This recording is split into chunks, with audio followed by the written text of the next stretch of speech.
और ये सर सरदे महफिल मुशायरा वा कि छुट्टियां का कम लेके आया? सर ये सच में मेरा एक दोस्त है, उसने लिखी, उसकी फिर मैंने चोरी की। ये पंजाबी की है। अपने ख्वाब बचांदे मर गए। सर ये गहराई वाली है। जी जी बिल्कुल।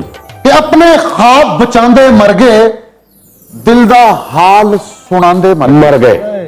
वो मर गए। कौन मर गए? मैं वैसे कह रहा मर गए।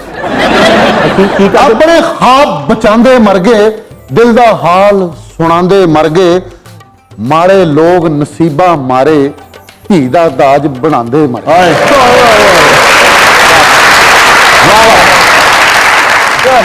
ये किसी को मैंने बढ़ाया है लेकिन वो अरबी में है। बाप बेटी का बड़ा प्यार तुन, बाप और बेटी का है बड़ा प्यार तुन,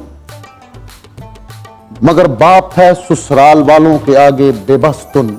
अच्छा, ये एंड पे सिर्फ तुन लगा के अरबी है। बाप बेटी का है बड़ा प्यार तुन, मगर है बाप ससुराल वालों के आगे बेबस तुन। बाप का अगर चले बस तुन, बेटी के ससुराल वालों को दे बस तुन।